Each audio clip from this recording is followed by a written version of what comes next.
Hi, I'm Snez, personal trainer, healthy lifestyle coach, and your guide to feeling your best. This podcast is a segment from my weekly radio show, Wellbeing Wednesdays, broadcast live on 88.6 Plenty Valley FM.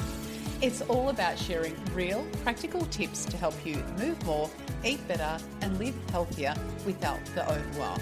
Let's dive in, shall we? And I have Dr. Marie Anderson with me, clinical and health psychologist, and we are unpacking how we feel over the winter months. And Dr. Marie, we've just been talking about the impact of winter, but why does it seem to affect our motivation and mood so strongly? So why does winter seem to affect motivation and mood so strongly, even for people who aren't even officially diagnosed with a mental health condition? Yeah, absolutely. Well, when we've got reduced sunlight, it does disrupt our circadian rhythms. And what that is basically our body's internal 24-hour clock. Daylight, we use daylight to regulate that circadian rhythm, and it generally regulates our sleep-wake cycle, our hunger, thirst cycle, how alert we are, and certainly in terms of our mood. And it's influenced by hormones and our behaviour. And for our purposes today with SADS, it's definitely influenced by light and temperature. Yeah. And it's controlled by this, little space in the brain which helps maintain our homeostasis. So that means kind of the balance in the body. Yeah. And it helps to balance all our blood pressure as well as our heart rate and all the other things that make us human. In winter, of course, there's shorter days, we know, and longer nights, so it does disrupt that rhythm. So we kind of feel a bit jet-lagged, Have you kind of ever felt that That's way? a good comparison. Yeah, we can feel a little bit jet-lagged because, our sleep patterns are disrupted, and we're feeling a bit groggy and sluggish, and people often describe mental fogginess as well.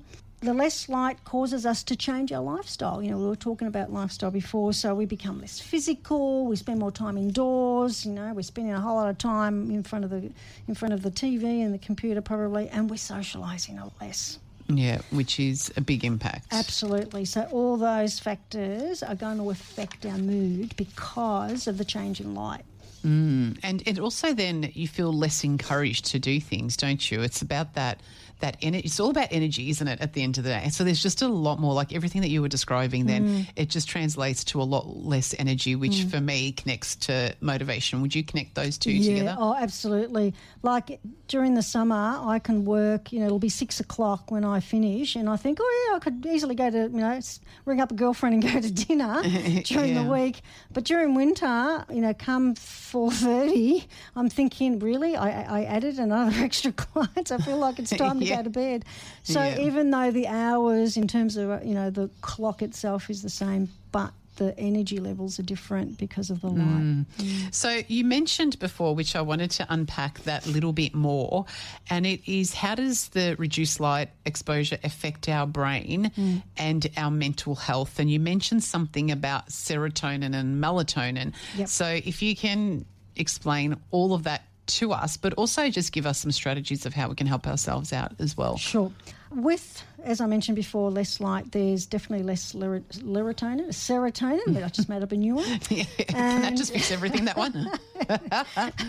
And so serotonin, as some people might know, is our feel-good neurotransmitter in the brain, and it does help us with our mood and our sleep and appetite and digestion, and it also helps us with our pain levels as well. People might not know, but about 90% of our serotonin is actually produced in our gut.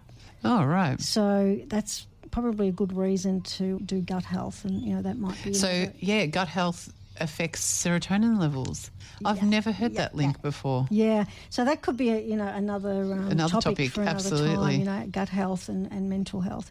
But yes, it sort of blew my mind when I read this some years ago that 90% of the serotonin produced in the gut. So that's going to be affected as well.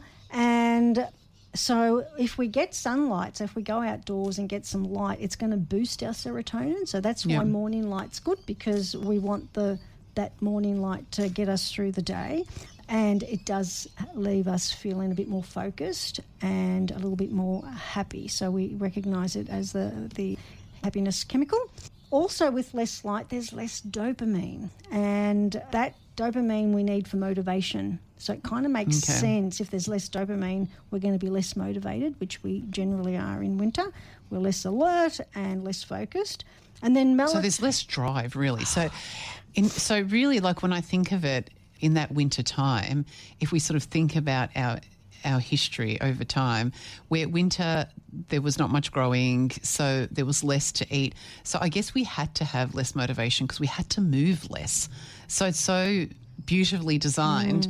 But at this stage in our timeline, there's a real challenge and a real struggle of how do we deal with that. And that's why I'm just hearing lots of chocolate to stimulate. That was on my list for strategies. All right, we'll get back to that. So the dopamine is really interesting, and that reducing over the winter months, it's just bringing us down to rest and rejuvenate, really. Absolutely. And you could probably attest to the fact that less people want to come and exercise during winter. Well, we added a little bit of cold, darkness and rain last week.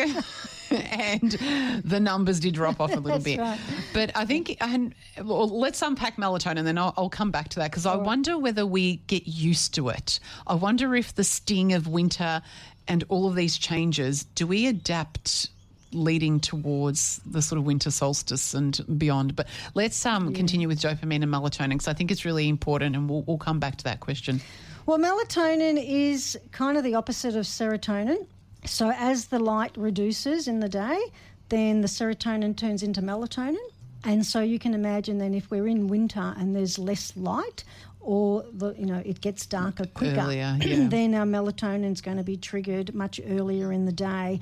So if we've got shorter days in terms of light, then that's no wonder we feel like we need a nap. And just for people listening, what does melatonin do? So we said serotonin is the feel-good hormone. It makes us feel good, and it stimulates appetite, all those things. So what does melatonin then do? Well, melatonin helps us get sleepy. So it helps us basically feel tired and gets us ready for bed. It gets to a critical rest. point where you just need to sleep. Yeah, that's right. Yeah, so that's what melatonin does. So So if we're experiencing that change of that serotonin to melatonin at 4:30, 5 o'clock, yes, it's going to be really hard for you to go out with your friends than in the summertime where it's not changing until 9:30, 10 o'clock at night. Yeah, and if any of my friends are listening, they'll attest to the fact that if there's anything on during the week in winter, Dr. Marie's not coming out. Forget it. Well, it's so good to sort of understand ourselves and just adjust our behaviour. And I think the biggest message that I want people to get really clearly is just the education around why this is occurring, and that it's not you personally. It's just what it is. It's just how it is, and we can navigate that. But let's go back to what we were just reflecting on. Do we get used to it, I guess? Do we kind of adjust or throughout and get used to this lack of energy and shift in hormones, or is it kind of the same degree all the way through? Yeah, I think kind of what you're talking about is what habits we get ourselves into.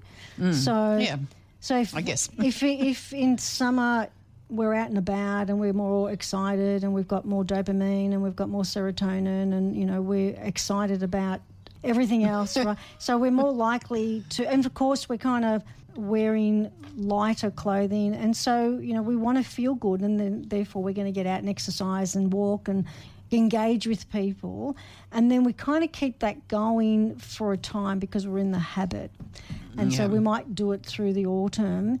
Then as soon as winter comes and it's the shorter light days, and the melatonin starts to creep in, because we've got a little, it's the light in winter is very different than summer.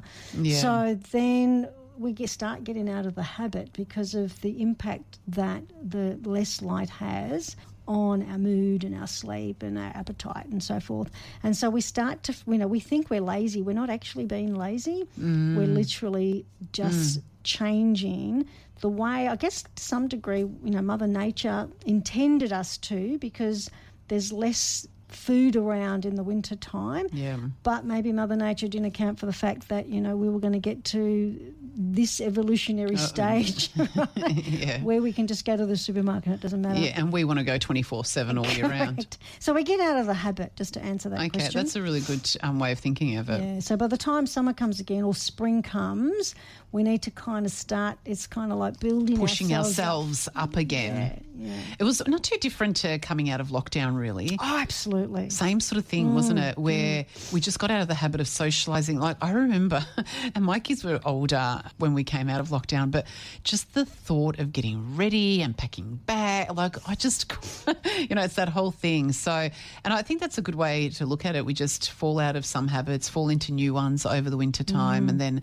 there's that shift going on again. But it's really interesting how quickly that turn of the winter solstice comes, doesn't it? Like I just find that while you're sort of just getting into the thick of winter, you're thinking, oh, there's actually a little bit of hope. We're kind of on the rise again. And with having had such a warmer winter coming into this, a warmer time coming to this winter, I think it may even feel that little bit shorter. So I'm just trying to find the hope here, Dr. Marie. Thanks for joining me on this segment from Wellbeing Wednesdays, as heard live on 88.6 Plenty Valley FM. If you enjoyed this episode, share it with someone who might find it helpful and subscribe so you never miss a show. Want to catch the live broadcast? Well, you can tune in Wednesdays from 12 till 2 p.m. on 88.6 Plenty Valley FM, or find my info on Wellbeing Wednesdays with Snez, the Facebook group. Take care, stay healthy, and remember, it's the little choices every day that create big changes. Talk soon.